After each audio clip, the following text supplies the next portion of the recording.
안녕하세요. 원피스 도서관 원도입니다. 최근 세라핌을 둘러싼 세계 정부와 루피 일행의 대치가 점점 깊어지고 있습니다.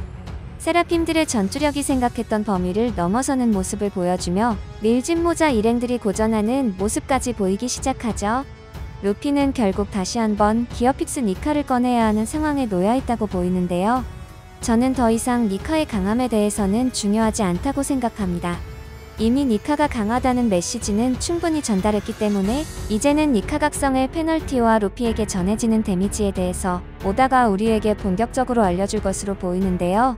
루피는 이미 최근에 로브루치와 전투에서 기어픽스를 사용했고 심지어 카이도와 싸움처럼 치열한 공방조차 없었지만 의미심장한 말을 하면서 계속 과도하게 체력이 소모되는 모습을 보였습니다. 심지어 초파는 걱정되는 마음에 계속 루피 옆에서 지켜보고 있었죠. 원피스는 강함의 척도에 따라서 세계 정부의 계급이 정해진다고 했었죠. 촬영인이 직접적으로 전투 사이드에 출정하는 행위가 상당히 귀한 그림인데요. 그 이유는 바로 자신들의 최대 위험을 제거하기 위함입니다. 니카는 예전부터 사람들로부터 신이라 칭해졌고 세계 정부가 사람들을 수탈하며 그들의 피와 눈물로 자신들의 욕심을 채우며 신이라 불리길 바랬고 그들의 반대에 처지에 빠진 사람들을 구해주고 웃게 만들며 그들에게는 신이라 불리는 니카가 있다는 것입니다. 그렇기 때문에 어쩌면 이런 천룡인과의 적대 관계가 악마의 열매에 그런 이름이 붙게 된 근거가 될 수 있다는 것입니다. 당연한 거죠. 그래서 오로성들은 니카의 열매를 어떻게든 회수하려 했던 거고요. 하지만 오로성은 해방의 전사가 태양신 니카라 불리게 되었다고 언급하며 신은 호칭적인 의미로 생겨난 이름임을 강조하려고 하는 모습도 보였죠. 신은 자신들이 모시는 이무 그리고 천룡인이 정하는 것이니까요. 오다는 니카를 태양신으로 만들어야 하는 이유가 있죠. 숙적 검은 수염과 정반대에 놓아야 하기 때문이죠. 티치의 능력 어둠 열매와 태양은 완전히 대비되죠. 신기하게도 검은 수염과 루피는 서로 대비되는 부분이 많았는데 악마의 열매까지 대비되게 되었다는 것입니다. 심지어 악마의 열매 계열 역시 검은 수염이 자연계, 루피는 초인계와 동물계입니다. 자, 그럼 태양신 니카는 무적의 능력을 가진 신일까요? 저는 절대 아니라고 생각합니다. 니카 역시 기어픽스의 형태로 전투를 펼치기 때문에 루피 기어 시리즈가 가지고 있는 고질적인 단점이 분명히 동반된다고 보입니다. 카이도와 전투에서 이런 장면이 나왔죠. 카이도는 니카가 되어 날뛰는 루피를 보며 그러다가 죽는다는 이야기를 하였습니다. 카이도는 루피가 죽다 살아나서 자신의 한계를 아득히 뛰어넘는 퍼포먼스로 루피의 패기가 빠르게 소모되는 것을 분명 감지했을 것입니다. 하지만 루피는 이때 이런 말을 하죠. 자신은 절대 겁먹지 않으며 다시 뛰어라 심장소리. 이때 우리는 니카의 사기성을 다시 확인하였습니다. 말 한마디로 심장이 다시 뛰면서 스태미너가 회복이 된다는 것을요. 하지만 오다는 항상 루피의 새로운 기술이 등장할 때면 굉장히 치명적인 밸런스를 부여했습니다. 특히 기어 시리즈는 루피의 스태미너의 소모가 굉장히 빨랐죠. 하지만 기어픽스는 아직 사용 후 재충전 시간이 명확히 공개되진 않았지만 전투가 끝난 후 굉장히 지친 모습이 연출이 됩니다.